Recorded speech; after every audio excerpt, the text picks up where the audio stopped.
was born in Hartford, Connecticut in the United States in 1967, just a few months before the Six-Day War, a very important date in history here in Israel. And I was born to a Reform Jewish family, which means a kind of secular Jewish family. I think many Korean people, when they think of Jewish people, they think of the big black hats and the black dress, and they're praying at the Western Wall or something like that. Well, many Jewish people are not like that, and are, if you came to America, you could not tell the difference between our family and other Americans who are not Jewish. But we were part of, instead of the Christian community or the Catholic community, we were part of the Jewish community. So I grew up without much religion. I did not know the scriptures or the Bible very well at all. And when I was in high school, I began to really think about the meaning of life and what am I doing here and what's my purpose in life. And I started to read books of philosophy and also Eastern religion, especially Buddhism. And then I went to university and I continued my studies and became very interested in Zen Buddhism, which is a Japanese form. You also have it in Korea. And I started to sit in meditation every morning and, practice my breathing and meditation and all those kinds of things. And that search took me to Japan in 1987. I went as a student to learn Japanese and to study about Japan and China, Korea, and Japan, but especially Japan. And I got deeper and deeper into the Eastern, what we call Eastern mysticism, meditation and yoga and things like this, searching for something. I understand now that I was searching for peace in my heart. I had no peace. There was so much turmoil and hurt and pain in my heart from things in my childhood, disappointments, that I was just looking to try to quiet and focus. It was very difficult for me. And through the meditation and Zen Buddhism, I found a little bit of peace. Every morning, sitting for an hour, something sort of mystical happens, You find nothingness. But then you have to finish, you have to get up, you have to go and work, and that feeling would go away very quickly. And beginning to feel kind of like a stranger more and more and isolated in Japan. And one night, because it was in the countryside, you could see the stars very beautifully. And one night I stood on my balcony and I looked up at the stars and I prayed to God for the first time in my life. I looked up and I said, God, I don't know who you are or if you are, but someone must be there. Someone must have made all of this. And I don't know what I'm doing.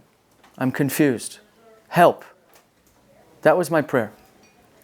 And nothing dramatic happened, but over the next few months I moved to Tokyo. And in Tokyo I met some Christians. It's interesting.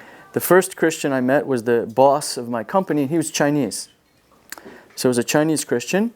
And when he found out that I was Jewish, he began to talk to me about Abraham and David and Moses and people in the Bible, which I knew very, very little about. I was very embarrassed. So it's just like in Romans 11 where it says the Gentiles are supposed to provoke Israel to jealousy. Well, he kind of provoked me to some kind of jealousy. And so I went and I bought a Bible, an English Bible, and I started to read the Bible from the book of Genesis. As Jews, even though I was a secular Jew, we have enough education and you might even say brainwashing to know that we're not supposed to read the New Testament. The Old Testament, that's our book. The New Testament is their book. So I began to read the Old Testament. At the same time, they invited me to church. And I saw people from all over the world together as one family, and Japanese and Koreans together as one family, worshiping the Lord and with such joy. And very quickly I knew these people had something special that I didn't have. A kind of peace that was not depending on you had to sit like this for 1 hour every morning. It was something they could take with them, something that was with them all the time. And of course, when I asked them about it, they all said, oh, it's Jesus. You have to understand the gospel. As a Jew, it was a little bit difficult, But I was open. I've been searching for the truth. So I've continued to read the Bible and see in the book of Deuteronomy, for example, some of the prophecies about what would happen to the Jewish people. And I had studied Hinduism and Buddhism and all the Eastern religions, and there was nothing like the Bible. It was history, real history, our people. So I began to pray to God, the God of our fathers, the God of my people. I said, God, I've been looking for you, the Creator, the one who made the stars and the heavens. I'm ready. If this is true, what they're saying about Jesus, about the Messiah, that is the only way to the Father, to know you like they know you, I need to know. Show me. That was my prayer for a few months in the spring of 1992. In early June 1992, a group came of young people fasting and praying for outreach in Asia, and they came to Tokyo to do some special meetings, evangelistic meetings.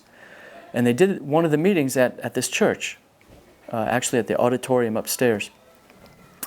And they did like a musical drama with music in Japanese and in English of the life of Jesus, of his miracles, of his healing, of his teaching, and then of course at the end his betrayal, his trial, and ultimately his crucifixion.